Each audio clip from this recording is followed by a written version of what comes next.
Welcome everyone to our session titled LGBTQ plus college student advice for younger students, teachers, and parents. It is my pleasure to welcome all of our guest speakers, starting with John Paxton. John has been a faculty member at Montana State University since 1990. He is honored to serve as the faculty advisor for the OSTEM, or Out in STEM, at MSU. It's an MSU club, a club that supports LGBTQ plus students in STEM fields to succeed both professionally and personally. John is also a computer science professor and the director of MSU's School of Computing. He's joined today by students Hannah Crooks, who is majoring in organismal biology and is the president of OSTEM at MSU. Christopher Guenther, the co-president of Montana State University's Queer Straight Alliance, QSA, and a chemical engineering major. Logan Oleson, a second-year student at Montana State University studying cellular biology and neuroscience. March Renfro, a junior at Montana State University majoring in computer engineering. And Kyle Rutten, the former president of OSTEM, a QSA representative at Montana State University, and who is studying statistics with minors in computer science, data science, and economics. And you can read more about everyone on our website. Thank you, John, and everyone for joining us today. Well, thank you so much, Paul. And so thank you to everyone who has joined this session. The format for the session is I will serve as the moderator.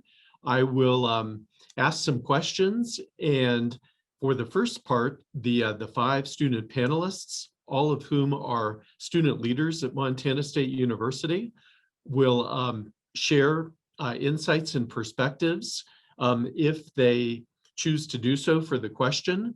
And then at the end, we will have some time set aside for attendees to ask questions as well and take advantage of the experiences, the insights that these student leaders can share.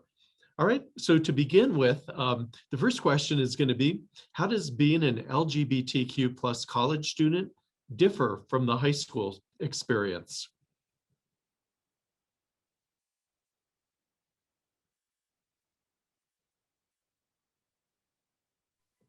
I guess I'll go first.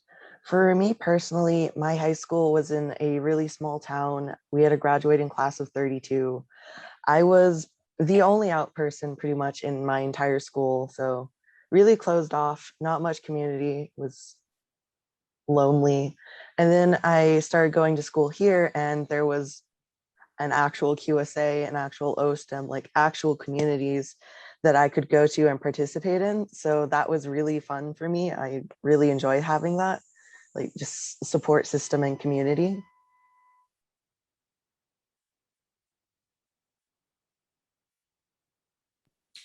Yeah, sort of adding on to what March said, the other nice thing about college is that unlike high school, where a lot of people know each other pretty intimately, so like stuff gets around a lot of people at college just sort of don't care. So there's a lot more freedom to be able to like be yourself however you want to be. So that's also been a really positive experience. It's not only that there's community, but there's also more acceptance, whether it's just like, active acceptance, like, there's the QSA and there's OSTEM, or just like passive acceptance, and that, most people are just like, you're LGBTQ plus, I really don't care right now. And so, it's kind of nice in its own way too.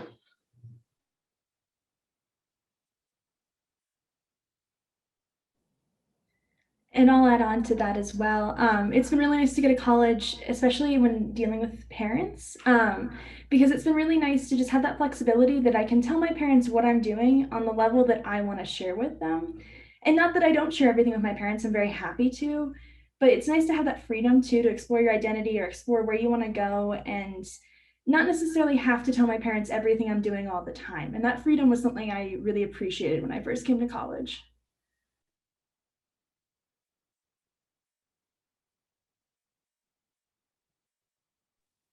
I guess I'll add on briefly as well. So I guess for me personally, One of the main differences I noticed as well was like QSA in college is drastically different from QSA in high school, at least for me. Like QSA in high school is kind of just like a social kind of thing. And it was like even though my high school was pretty big, relatively, and I like was from a metropolitan area, like QSA there was still very like, there was like 3 members. It was just kind of a social thing. And like, I didn't really get along with people that were in it very well. Like I just didn't really know them, I guess. Versus, in high school, QSA is more like a educational thing. Like you learn about different issues, like you can be a little bit more involved on campus. And I just think that overall I liked the atmosphere a lot better. And so I just think that's an important thing to mention as well.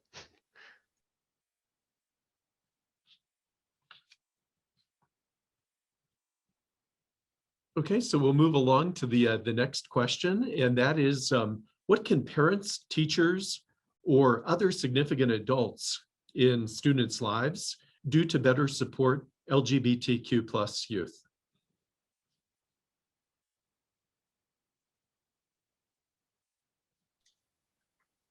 I think one thing that was really useful from adults in my life was actively telling your children, your students, that you support them, especially because that is not always a given. And so having that explicitly stated from an adult that you look up to or someone you care about is incredibly impactful.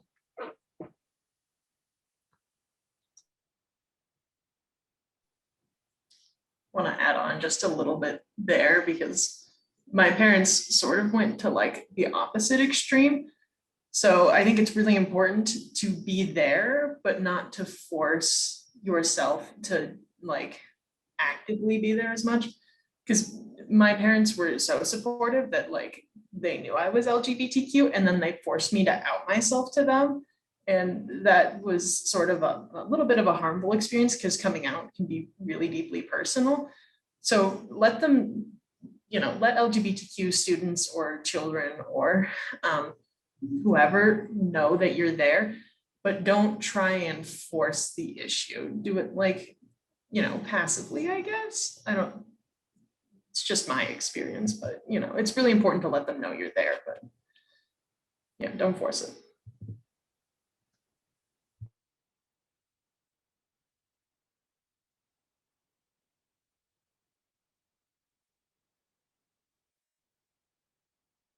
All right, so we'll move on to the next question, and that is, what advice do you have for LGBTQ plus youth who are already out in high school or middle school?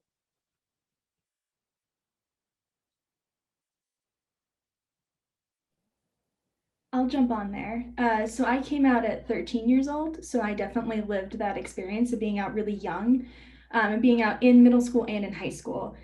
And the best piece of advice I can give is just keep being yourself. It is really hard. Have patience with yourself, have patience with other people. People don't always react super well, especially when you're really young. And just believe in yourself and keep doing what you're doing. You're doing amazing. It will be challenging, but you're doing the best that you can. And I'm proud of you. That's the best piece of advice I can give. I know most of you don't know Hannah Crooks, but that means a lot. She's awesome.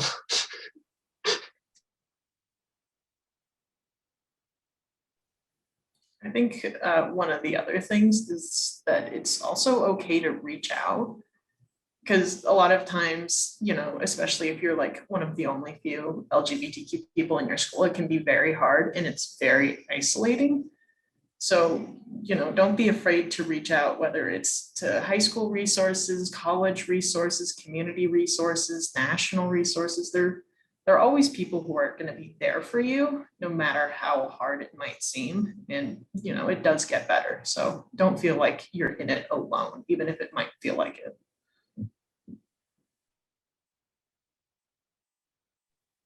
I guess adding on one, Hannah, I could not agree more. I think that being yourself and just doing what you like to do is absolutely the case. I wasn't like super out in high school, but like I was enough that word got around, and I did sports. Like I just kind of did my thing, and I just honestly just kind of wanted to be myself regardless. And I think if you're having fun and like doing the things that you enjoy, it's like easier to have other people around you have fun too. If that makes sense. And also the second thing I would suggest is always like, if you can find someone, teacher, you know, friend, coach, whoever, like that can be a good ally and resource for you. So if you ever do need to talk to someone, just, you know, about whatever it might be, that way you'll have someone kind of that you already know about that could be a good resource for you. And I think more or less all I had to say.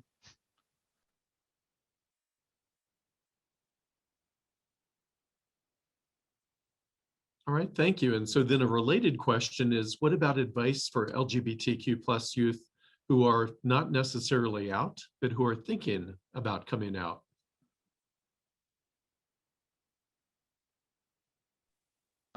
Wow. So, and obviously I came out to some people when I was about like 16 or 17. So I was definitely in the closet for a few years. And the first thing I can say is do not feel pressured at all. Coming out is a deeply, deeply personal and complicated process, and do it entirely at your own comfort level. And if someone makes you feel uncomfortable or trying to pressure you to come out to them, that might imply that they're not going to be a very good ally to you, or that they want to like tokenize you in some way. And so again, like never feel obligated, like do it at your own pace. And whenever you're comfortable, whenever you think that you've kind of done as much as you can to like prepare yourself and get a good network, then you can feel free to. But outside of that, just, you know, do it at your own pace.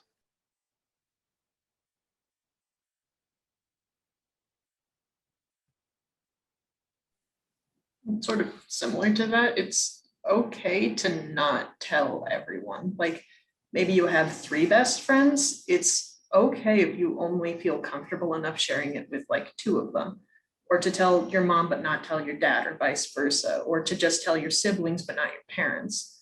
You know, it doesn't have to be you come out all at once. It's totally okay to come out to one person for 3 years and then, you know, come out to another. You know, like Christopher said, do it when you're comfortable and do it at whatever pace with whoever you want.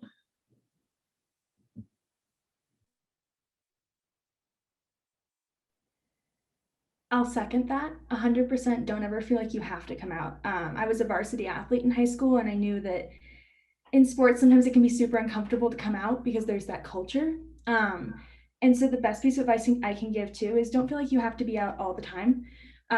Don't feel like that coming out is going to make you a spokesperson 100% of the time. Feel like you don't have to say, like if someone comes up and is like, oh, I heard that you're LGBTQ plus, tell me about that. You get the right to be like, actually, I'd rather not talk about that. And set that boundary that you can talk about this where and when you want to talk about it. And don't let anyone force you to talk about it when you don't want to.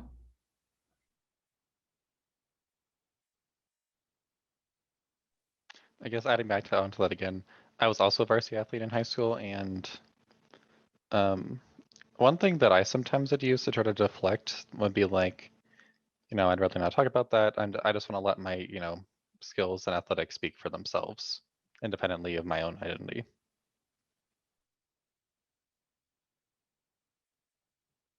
Yeah, I think for anyone who's listening, who's like an ally, maybe not in the LGBTQ plus community, one thing to just kind of remember is like, if you're straight, you really don't have to come out as straight. And so there's this kind of asymmetric sort of situation where people in the LGBTQ plus community, you know, this coming out process, it's personal, and it's something that there's not really a good analogy for the straight community to really understand. So for whatever that's worth, I think, you know, if someone does come out to you, that actually shows that they have a lot of trust and confidence in you. All right, so moving along, maybe the next topic, so all 5 of our student panelists are out and proud. And so why did you finally choose to come out? And then how has that decision impacted your life?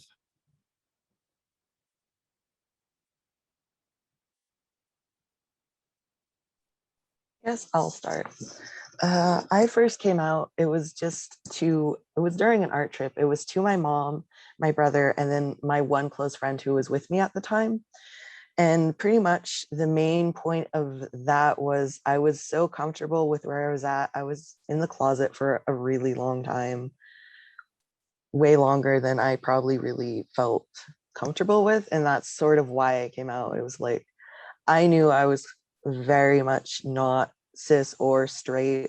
So that entire time, it felt like I was living in this like sort of little box. Like I'd taken all of my LGBTQ stuff and put it in this separate box. And it was real funky for me. It felt like I was living two lives and I didn't want that anymore. So I bit the bullet. I texted my mom and it was real funky because she just texted back, okay. And I was like, oh God, is this okay? And it was. She just didn't really understand what I was coming out as.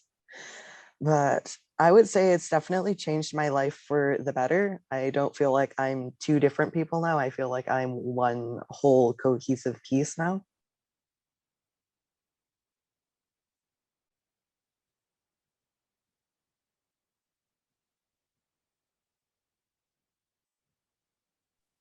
Yeah, I guess I'll say I came out for pretty similar reasons. Like, I just got very, very tired of people asking me about girlfriends or significant others. It just quickly became a very uncomfortable conversation. Trying to like think of what to say that would not come across as like odd. And eventually I'm like, you know what? Like, I'm tired of trying to like come up with alternative scenarios of people, of reasons why I'm single or reasons I'm not dating. I just decide to be like, you know what? Like, I am a man. That is why I do not have a girlfriend. I just, to make it very clear. And I think it's overall definitely changed my life for the better, partially because of, just being able to live as my authentic self, but also partially because I feel like it gives me a great community to be a part of. And like, I've met so many awesome people that if I hadn't come to QSA, if I hadn't been out, like I probably would have never met. And so again, for me personally, like I don't generally have any regrets, but I obviously can only speak from my own experience on that.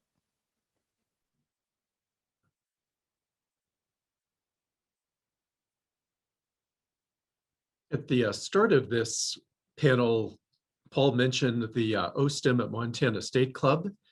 And going back to one of the things March just mentioned, one of the whole reasons that OSTEM exists is to help people in STEM with LGBTQ plus identities kind of understand the importance of putting together their sort of melding their personal identities with their professional identities. In a lot of STEM careers, it's very easy, just based on the content being sort of neutral, if you will, to sort of separate your identity from your career. And yet, I think common sense probably lets us all understand that if you can bring your whole person to your life 24/7, you will be a happier person, but you'll also probably be a more productive employee and do better. And so I think that's a very important part to understand as well. All right, so then the final question before we open things up for attendee questions. So if you are in the audience and have any questions, maybe start typing those into the chat. And once we finish this question, we'll kind of turn things over to see what you're interested in hearing more about. So the final kind of pre-prepared question for the 5 panelists, and I'll let maybe everyone take a crack at this one, is there any other advice that you would like to share that maybe we haven't already mentioned previously?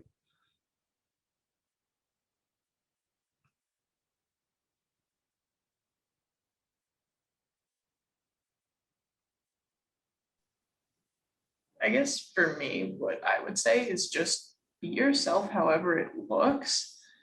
I know a lot of times there can be sort of gatekeeping with identities where you can't use this word if you've had this experience, or if you're going to identify as trans, you need to look a certain way. And, it really doesn't matter that much. So just be who you are, however that looks to you. And, the rest of it doesn't matter.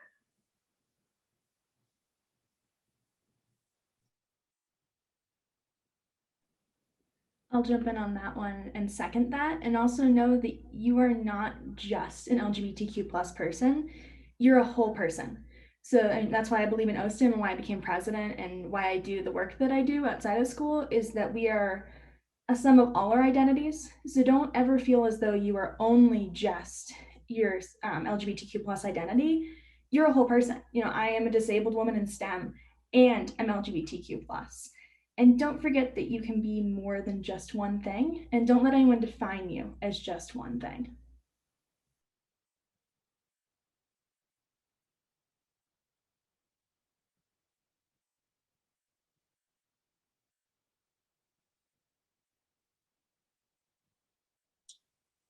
One thing about looking for colleges is most colleges will have something on their website about their LGBTQ programs and what they offer and the help that they offer. I did not look for that, and I got very lucky at Montana State, but that is something you can look for if you're looking at universities. Something to bear in mind.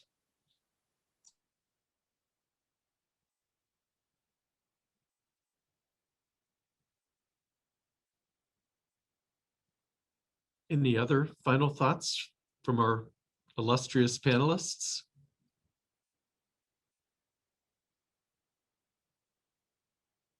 I mean, following up on just a little bit of perspective on Montana State. So, you know, as Paul mentioned in the introduction, I started here in 1990. And while for perhaps today's, you know, middle school and high school students, right, that's a different geological era. And, you know, maybe it seems like things happen very slowly. I can certainly tell you that while, you know, society has not reached the perfect point, the amount of progress that's been made in the last 3 decades is really pretty impressive. So, for example, you know, it's hard for me to imagine that like in the early 1990s, the university would provide financial support for students to attend the National OSTEM Conference. The most recent in-person conference was back in 2019. It was in Detroit. And basically the university, the departments of the majors of the students who attended, and there were 25 students who attended, probably the cost is about $1,000 each. All 25 were fully sponsored from their home departments and colleges. That is not something that would have happened 30 years ago. And so I think it shows that, you know, the university has come to a much better understanding of the value that people with sort of like diverse perspectives and experiences bring to bear. And the university is highly, highly supportive of all people, whether you're in an underrepresented population or not. And so for me, this has been really kind of like interesting to watch in the course of my career and to see just like what some of these positive changes have been. And so, you know, for those of you who want change to go faster, I know sometimes like when you're, you know, like if someone is 15 years old, a year is forever. And certainly it's like moving faster would be nicer than moving slower. But at least for someone with a long-term perspective, things have moved quite a bit. And hopefully they'll continue to move forward in the future as well. All right, so with that, let's open up things to, oh. Sorry, if you don't mind, I have one more little piece of advice that brought up. Adding on to that, if you are struggling at any point in university, message your instructors, because most of the time they will understand about anything.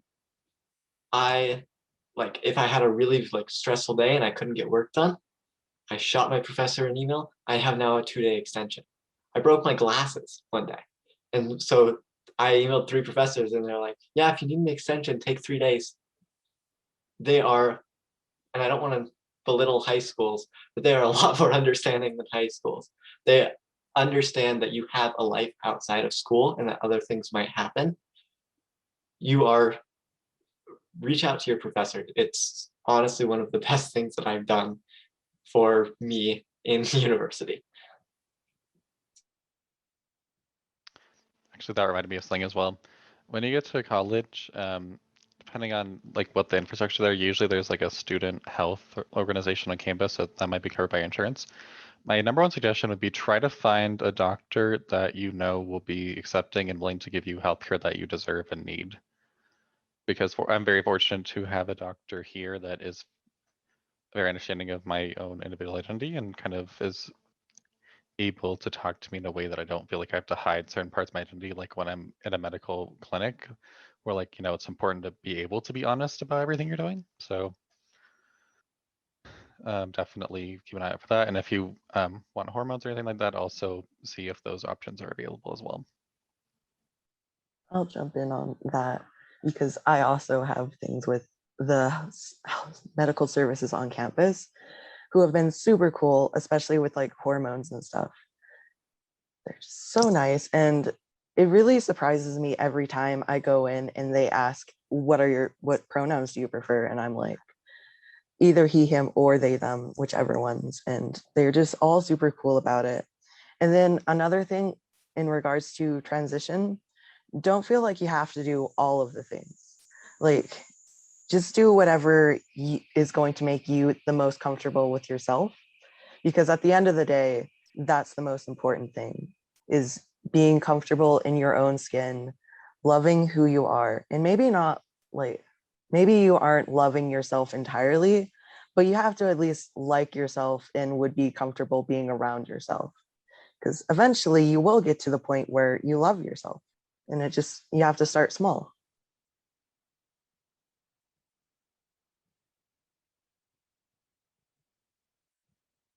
Great. Well, thank you, March, and everyone for sharing those tips and pieces of advice. For the audience, does anyone have any questions that you would like our panelists to perhaps respond to? If you do, type them in the chat or feel free to unmute yourself and ask as well.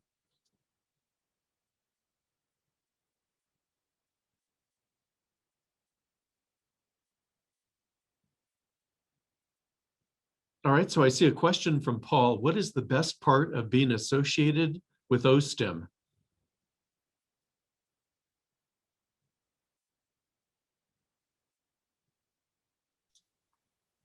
For me, it has to be the people that I met through that club. I mean, just having a whole bunch of like-minded people who care about so many of the same things that you do, that you only get with such a specific club, is just incredible. It's people that I can talk about all of my niche interests with. It's been great.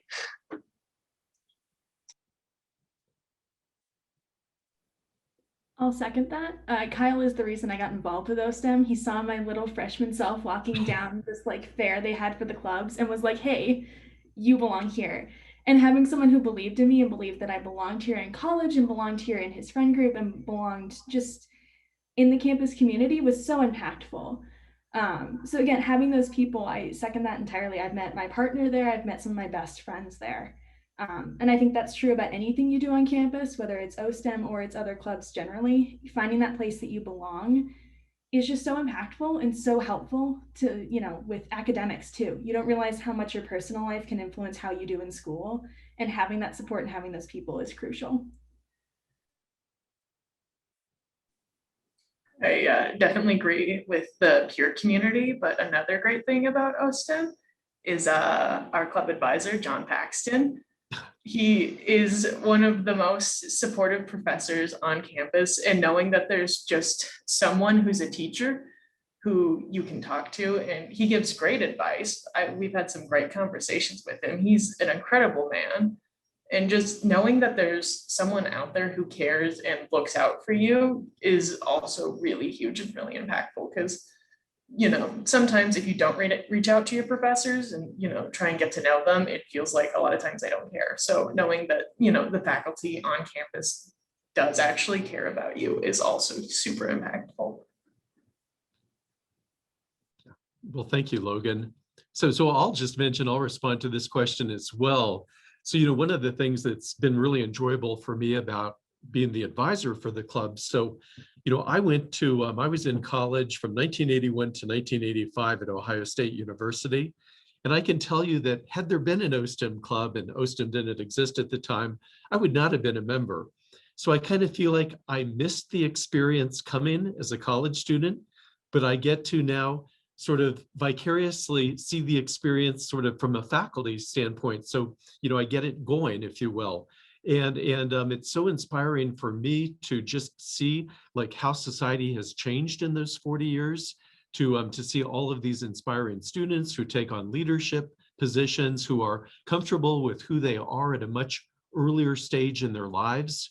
And it's very rewarding. It gives me lots of hope that the progress and the changes for the positive that I've seen over the time I've been at Montana State, they're going to continue going, because when people like Logan and Kyle and Hannah and March and Christopher are later on in life in sort of positions of leadership in their organizations, we're going to just kind of see this kind of like progress continue to roll forward, maybe even to accelerate. That actually rolls really nicely into Melissa's question in the chat. What part or parts of your future are you most excited for? And I think the idea of being able to be a resource to other people in the future is one thing that I'm really excited for. I'll briefly go back to the Paul question. No one mentioned the conference, but the conference is by far my favorite thing that we do at OSTEM, because it's a very unique experience to be surrounded entirely by queer people in STEM. That's like, it's really a once in a lifetime opportunity, because like you will never experience anything else like it. Plus like the networking opportunities are incredible. Make those LinkedIn connections, talk to people from different companies who you might want to work for, all those different things. And then what am I most excited for in the future? Honestly, I'm just excited to see where I'm able to go in industry or in academics, because kind of like John has alluded to already, like I feel like a lot of progress has been made, and so I feel like I would also kind of like I'll be really excited to be able to be a role model to people like in a position of power of some kind, whether that be a professor or just like a higher up in a company. Just the ability to give other people a chance to see like where people are capable of like living an open life, as well as being a good employee and contributing in that way as well. So should be good.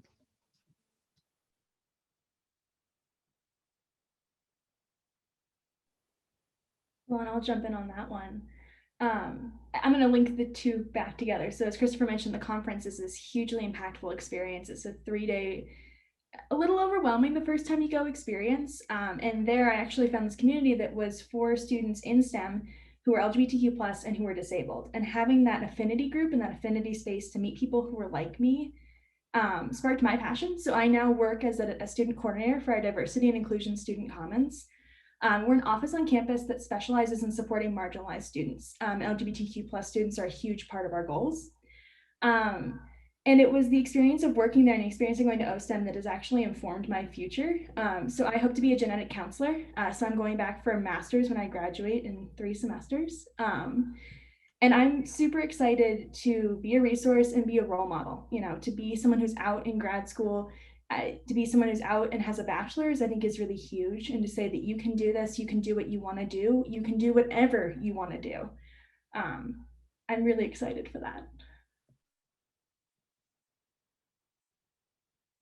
Yeah, I guess briefly going back to that, I'm about to graduate very soon, and so all of these things that seem to be like these super far in the future things are now suddenly becoming very close to the present things, and it's such a wild time to think that like all of these things that I want to do are like now so close like to my actual grasp.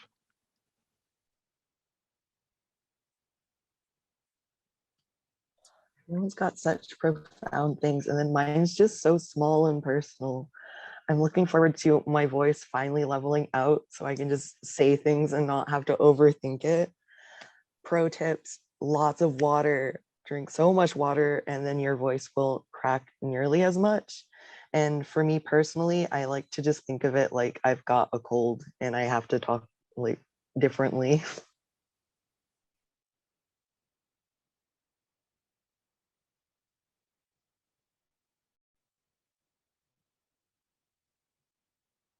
Are there any other questions from participants? And let's see, I think I saw something just pop up.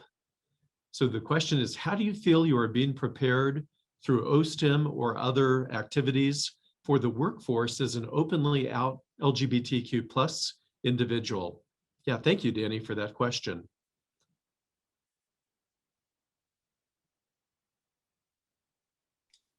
I think for me, a large part of that one is just realizing how much is out there in each of these different organizations. There's almost always an organization within a corporation, within a company that is for LGBTQ plus people.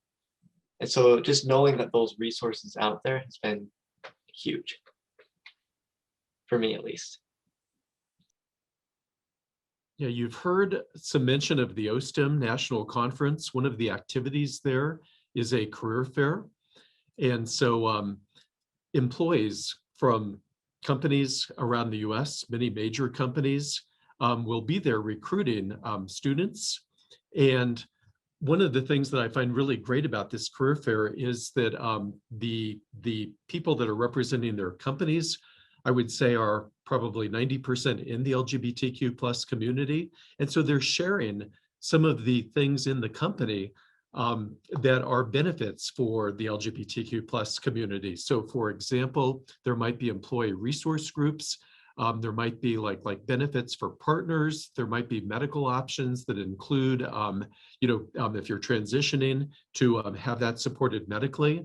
And so I think one of the things OSTEM can do is to sort of like put on students' radars what types of things might be possible in a company, just in case you were unaware of that, so that when you have choices about where you want to be working, you can be educated to ask good questions and like, hey, do you offer partner benefits? Or, what do you do to support your LGBTQ plus employees?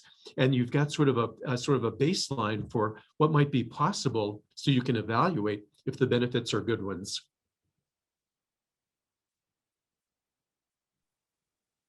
Yeah, I think John's answer is pretty more or less how I felt the most prepared, was just like learn the right questions to ask your employers in the interview, because like many interviews, I guess depending on your situation, are kind of like both them getting to know you and also you getting to know them. And so if you kind of ask questions like, oh, do you have like partner benefits, or like, do you have these resources? And they say no, or like, we're not sure about that. That might be a red flag depending on the context. And like also just like through like my lived experience, like both in college, I just feel like more comfortable talking about like myself and my own interests. And so I feel like, as we kind of mentioned before, like you can be out in workplaces or other environments in different ways, but I feel like overall I'm just more comfortable being myself. And again, it kind of depends on the company's environment too. Like there are many companies, like when I worked for Nordstrom a couple of years ago, like their HR was very open to, if you ever had if anyone ever said anything about your identity, like they were 100% willing to stick up for you. And so you can find a company that also has a similar policy. That would be pretty great. Not to like plug for Nordstrom or anything, but that was just like the personal experience that I had. So always good things to keep in mind. All right, and I see a question from Jasper. How would you go about finding an inclusive college that offers inclusive rooming arrangements, as well as having what you're interested in majoring in? As a trans person in high school, I am a bit worried about having those inclusive rooming options, as well as being able to study what I want to.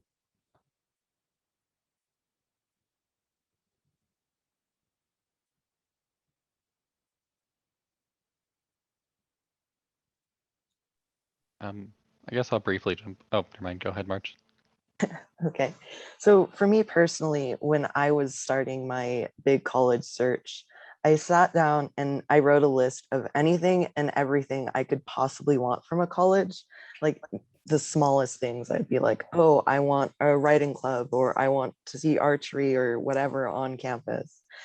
And then once I had my long comprehensive list, I looked at colleges that I may have wanted to go to and wrote down how many of the things on my personal list matched up with the college list.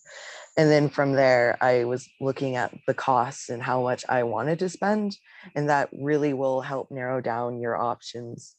And most colleges will say in their dorms if they have inclusive rooming, if you can have like mixed gender rooming and stuff like that. So very helpful. Definitely think about all of your options and don't think you have to go to a big university at first. I started at a community college. It was a great time. I guess kind of bouncing off that as well, like do maybe more research as well, like kind of like I mentioned, like most colleges will have student health services. Take a look at their website, see if they mention trans healthcare or like for LGBT plus healthcare, because if they don't, that might be a kind of a red flag. Also, it's always great to, you can always ask the admissions office questions like this. I asked the admissions office some questions before I came to school here to get like a gauge of the community and like the atmosphere. Because like, the tour that you go on, it's kind of like broad and just kind of like advertises school to you, like it might not answer direct questions you have about like specific things. And so graduation, the admissions office oftentimes will have a lot better responses to questions in case the people that are doing the tours or like virtual tours don't know the answer. And so I think that's one of my biggest pieces of advice, but it's just like utilize all the offices that like you think might be applicable, like talk to the admissions office, talk to the, if they have like a diversity office, talk to maybe even try to get a hold of like, potential students, or like if they have an OSTEM chapter on their campus, like see like a lot of different perspectives, like from across different avenues to see like what the overall culture is, because that might help you make a more educated decision. And I'll just add, Jasper, there's actually ratings for colleges based on how LGBTQ plus friendly they are. And so if you just Google that, you will be able to sort of see sort of like the best rated colleges for people in the LGBTQ plus community. And it'll tell you sort of like the strengths of the institution, some of the special features. So like, again, I would say like for Montana State, I'm aware of the fact that there's kind of like inclusive housing options within the residence halls. We have a very strong QSA, Queer Straight Alliance student chapter. There's the OSTEM, which allows students to be, attend this national conference with full funding. There's some very good things going on. But I think if you reach out as March and Christopher were recommending, maybe to like at Montana State, there's a diversity and inclusion office. There's a senior diversity officer. Most universities and colleges will have this information on their websites. And so if you just do a little bit of due diligence, you'll be able to kind of make an informed decisions. But I'm optimistic in today's world. There's a lot of universities out there that will not only offer the program that you want to study in, but will also be a very good fit and allow you to be who you are. And let's see, so I see a note from Kyle saying to look for Allison's question. And while I'm doing that, I'm going to also mention Hannah's going to be leaving us in about 3 minutes. She is going to be leading a section at 1 o'clock. And so, Hannah, I'd like to thank you for all of your contributions in case you suddenly poof out here before this session ends. And then I'll encourage everyone here to, perhaps consider going to Hannah's panel at 1 o'clock. All right, so a question from Allison. One of the challenges myself and colleagues are facing with high school GSAs, QSAs, is finding a way to engage youth who want to be involved and be in an affirming space, but are uncomfortable or feel unsafe being identified as a member of a GSA, QSA. Do you have any ideas on how to make participation a safer option for all youth? Youth have indicated fear of classmates and fear of parents not allowing participation. All right, thank you, Allison, for that very good question. I'll throw that open to the panelists. when I was in high school, I was in high school overseas, and it was illegal to be a member of the LGBTQ plus community. What we did at my campus was a couple of our friends had got together who were all queer, and we started a chess club because our school did not have one. Now, we played chess, but mostly it was just all of us getting together to talk about queer issues, and chess happened to be happening at the same time. I don't know if that's a like a feasible thing to do, just create another club that kind of is pseudo involved, but that's definitely what worked well for us.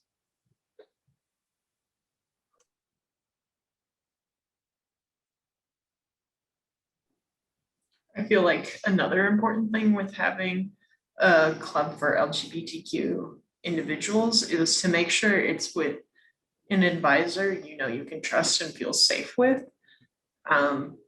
whatever teacher that may be for you, and making sure it's in a safe place too. And I know another big problem with LGBTQ clubs is sometimes how they get advertised can make them targets in a way.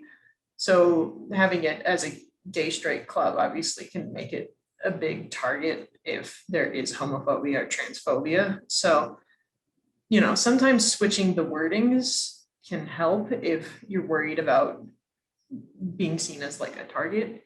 If your school isn't super a safe or welcoming environment for LGBTQ individuals. I know my high school, it's still identified as a GSA, but it was gender sexuality. So, even if you were a cis-het straight woman or a cisgendered heterosexual woman, you could still go because, it was gender issues as well as sexuality issues.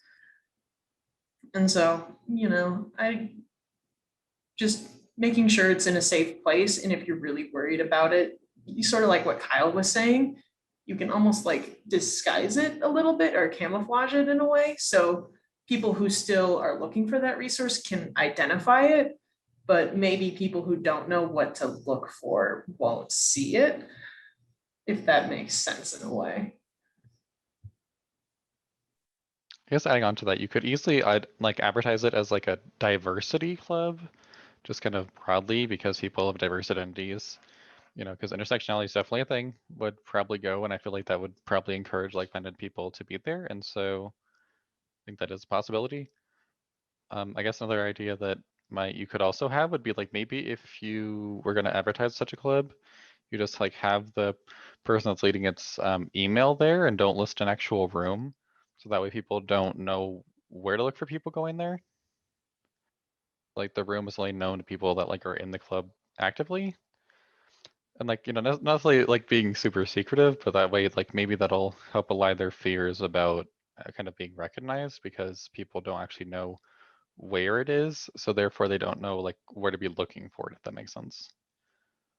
So also, I guess, just make sure that the person that's leading it is a good advocate for their students. And if something happens, like if they get word or anything, like they're willing to stand up for them and give them whatever options they think are appropriate for the situation. Yeah, just brainstorming a little bit. One idea too would be really make the club worthwhile. So like maybe, bring in visitors from the local community, people who are working, maybe like if there's a college nearby, connect the students to, like host a visit from the kind of the college club. It also seems like, if the club was popular enough, so doing things that were sort of like right, diversity related work, as Christopher mentioned, but there were sort of some like fun benefits to being a member. So like in the case of our OSTEM club, one of the benefits is like, hey, you're probably going to get to go to the national conference. I think that could motivate some people to join. But then also really thinking about like, who are some of the compassionate allies who are well respected in the school? If they could join as well to help advocate, then all of a sudden, it might not have like the association that you mentioned in the question, and it might be a more comfortable place for anyone, even a student who's questioning, to be like, well, I'm just an ally, I care about social justice issues, and look, the quarterback on the football team is a member too, or whatever the case happens to be. So those are just some initial thoughts. I'm not sure if they're good ones or not. I do see something from Melissa. Thank you for this. So right, if you want to sort of look in terms of like how highly rated is the LGBTQ plus quotient for college or university, it's campuspride.org. And so you can go there and learn about universities. The one thing, and I've been there before just to check out Montana State's, it's like, I would say it's 3/4 accurate, but sometimes like when there are new initiatives, the index hasn't caught up to like what those things are. So for example, I don't think for the Montana State one, it talks about this like support for people in OSTEM to go to the national conference. But I think it's a good starting point.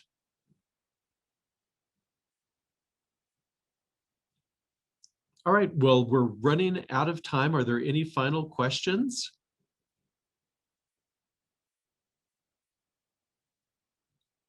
All right, here's one final one from Paul. Do you think you are getting better grades as a result of being part of OSTEM? I can assure you that I am not. Only in Dr. Paxton's class? No.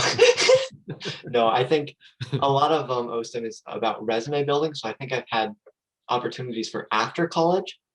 But I have also been able to study with certain friends and met up with, for example, I'm a statistics major. I've met up with I'm a junior. I've met up seniors in OSTEM who are math majors, so they've been able to help me. So indirectly, yes, but more so with stuff afterward, careers and that type of stuff. Yeah, sort of going off of what Kyle said, the club itself doesn't really help academically, but the students definitely do. And if you can, find someone with the same major as you that's older than you. I have a graduate friend who did cell bio. And so she has let me borrow every one of her textbook and has saved me hundreds of dollars on having to buy textbooks. And that's just, that can be pretty nice too. So, and textbooks are good resources. So, but yeah, the people in the club can definitely help, even if the club itself is not academically helpful in that way. All right, well, with that, I think we're getting toward the end of our hour. So I'd like to thank again Hannah, who's no longer with us, Logan, March, Kyle, and Christopher for being such wonderful panelists. Thank you to our participants and audience for staying with us for the hour, and I hope you'll enjoy the rest of the conference. Thank you so much for attending.